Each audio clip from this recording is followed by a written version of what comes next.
ধরা যাক ঝর্ণার নিচে যদি কোনো একটা পাত্র রাখা হয়, আর ধরা যাক সেই পাত্রের মধ্যে খুব নোংরা আছে, নোংরা জল, নোংরা কিছু। এবার ঝর্ণার নিচে সেই পাত্রটা আপনি রেখে দিয়েছেন, এবার কি হবে বলুন তো দেখি? ধীরে ধীরে ঝর্ণার যে বেগ সেই পাত্রের মধ্যে যাবে, আগের নোংরা জলগুলো সব কি হবে? উপচে বাইরে বেরিয়ে যাবে। বুঝেছেন? বুঝতে পারছেন তো কথাগুলো? উপচে বাইরে পড়ে যাবে। পড়বে না? না পড়বে? আর কি হবে? ঝর্ণার জলে ভরে যাবে, আগের নোংরা জলগুলো সব উপচে পড়ে যাবে।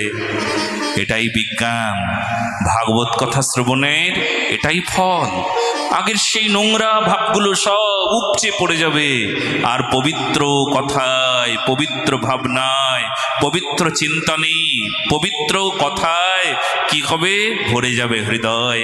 আর নোংরা আবর্জনা, অমার্জিত যা হৃদয়ে আছে, নোংরা যা সব মার্জন হয়ে যাবে, পরিষ্কার হয়ে যাবে। পাত্রটা পরিষ্কার না করতে পারলে তো হবে না।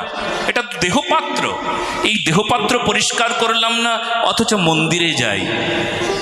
দেহপাত্র পরিষ্কার করলাম না, অথচ ভগবত নাম নেই। কতজন হরে কৃষ্ণ মহামন্ত্র জপ করে, কিন্তু মন লাগে না, বুদ্ধি লাগে না। হরে কৃষ্ণ কৃষ্ণ কৃষ্ণ হরে হরে, হরে রাম রাম রাম হরে হরে। মুখে বলা সহজ, কিন্তু মনে বলা সহজ না। কেন মনে বলতে পারছে না? কারণ এত সহজ নাকি? ওই যে সংশোধন হয় নাই, ওই যে চরিত্র পরিবর্তন হয় নাই, এটাই সমস্যা।